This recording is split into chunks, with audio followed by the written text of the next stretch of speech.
ప్రత్యేకించి సత్యసాయిబాబా గారి శత జయంతి ఉత్సవం సందర్భంగా ఇక్కడికి విచ్చేసిన మనందరి beloved Prime Minister, most respected Prime Minister in the world, most respected leader in the global stage, Sri Narendra Modi గారికి నా హృదయపూర్వక నమస్కారాలు.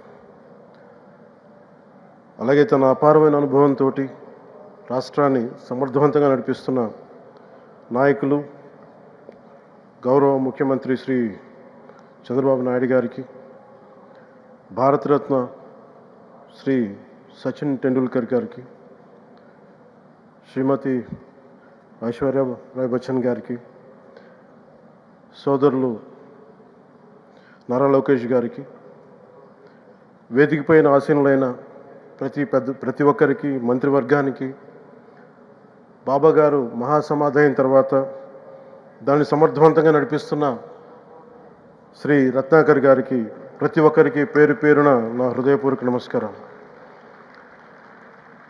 ప్రత్యేకించి ఇక్కడికి వచ్చేసిన సత్యజయంతి సందర్భంగా ఇక్కడికి వచ్చిన భక్తులందరికీ, సాయిబాబా భక్తులందరికీ మనస్ఫూర్తిగా మీ అందరికీ నా నమస్కారాలు తెలియజేస్తున్నాను. సత్యసాయిబాబా గారి గురించి, గొప్పతనాన్ని గురించి మన దేశస్తుల కంటే విదేశీయులు ఎక్కువ చెప్తారు ఆయన గురించి. కొన్ని సందర్భాలు ఇప్పుడు సింగపూర్ వెళ్ళినప్పుడు ఒక 30 సంవత్సరాల క్రితం చైనీస్ ఇళ్లలో చూశాను సత్యసాయిబాబా గారి ఫోటోగ్రాఫ్. అలాగే ఒక హాలీవుడ్ యాక్టర్ స్టీవెన్ సిగాల్ అని చాలా సంవత్సరాల క్రితం, దాంట్లో క్లోజ్ టు ఒక 20 సంవత్సరాల క్రితం అనుకుంటా, చిరంజీవి గారిని ప్రత్యేకించి అడిగి, మా అన్నయ్య చిరంజీవి గారిని ప్రత్యేకించి అడిగి నేను బాబా గారిని కలవాలి అని చెప్పి ఇక్కడ బెంగళూరులో ల్యాండ్ అయినా ఇక్కడ ఫ్లైట్కి ఆయనకు వచ్చి ఆశీర్వాదాలు తీసుకుని నాకు చాలా ఆశ్చర్యం కలిగేది. ఒకరి గొప్పతనం, ఒకరి తేజస్సు ఎలా తెలుస్తుందంటే ఎలా వెళ్ళి దీని గురించి నేను అనుకుంటా ఉండేవాడిని. బాబా గారిది వెలిసింది భారతదేశంలో అత్యంత వెనుకబడ్డ జిల్లా అనంతపురం, రాయలసీమలోని అనంతపురం జిల్లా. ఆయన పుట్టుక కూడా అత్యంత వెనుకబడ్డ జిల్లా, నీటికి కూడా కొరత ఉండే జిల్లా,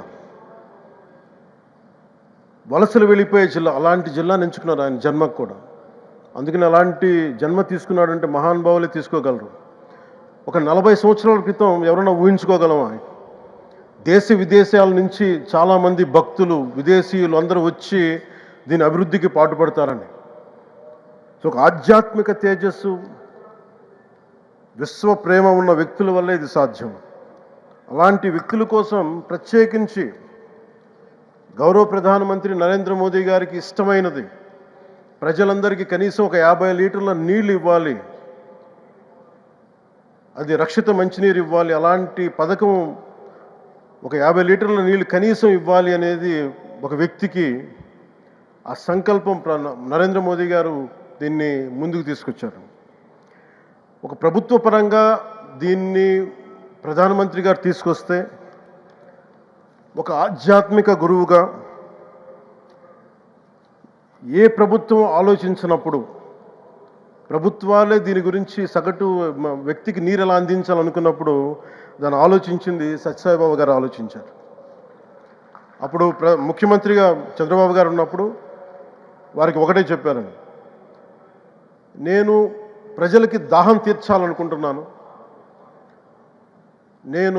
నాకు తెలిసిన భక్తులు, ఒక భక్తులు, ఒక ఆయన సింగిల్ హ్యాండెడ్గా 400 crores 400 కోట్ల రూపాయలు ఈ పథకానికి, ఈ పథకానికి ఇస్తాను, దాహం తీర్చే పథకానికి ఇస్తాను అంటే, దానికి ఆ రోజున ప్రత్యేకించి అలాంటి పర్మిషన్స్కి వీటికి కొంచెం కష్టాలు ఉన్నప్పుడు గౌరవ ముఖ్యమంత్రి నారా చంద్రబాబు నాయుడు గారు వీటికి అండగా ఉండి ఈ సత్యసాయి, ఈ దాహం తీర్చే ఈ పథకానికి, అంటే మనం చెప్పాలంటే జల్ జీవన్ మిషన్ అంకురం సాయిబాబా గారు చేశారు ఇక్కడ. ఇది తమిళనాడులో కానీ, తెలంగాణలో కానీ, మిగతా అన్ని రాష్ట్రాల్లో కూడా ఈరోజు చేయగలుగుతున్నామంటే దానికి అంకురం సాయిబాబా గారు అందించారు. ఆయన సేవ తత్పరత, ఆయనది ఎవరెవరో ఎంతమంది ప్రభావితం చెందారో లెక్కలేదు. ఒకసారి సేవ చేసే వాళ్ళందరినీ చూస్తూ ఉంటే మా వదిన గారు చెప్పారు ఒకసారి, భోజనం తింటా ఉంటే ఎవరు ఇంకొకసారి ఇది కొంచెం కొంచెం అన్నం పట్టరా అంటే మా అన్నయ్య గారు చెప్పారండి. వాళ్ళ అన్నకు ఆయన ఎవరో తెలుసా, ఆయన ఒక farmer IAS officer, senior IAS officer అని. ఆయనకి సెలవులో ఉన్న సమయంలో వచ్చి ఇక్కడ సేవ చేస్తారని.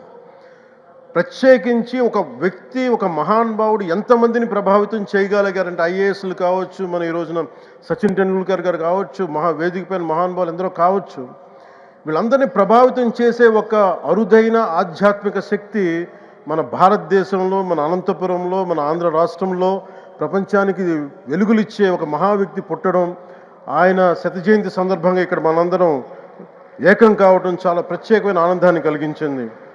ఆయన సేవా తత్పరతని, స్ఫూర్తిని మున్ముందు మేమందరం కొనసాగిస్తాం.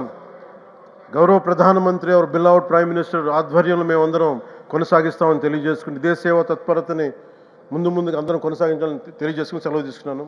జై హింద్.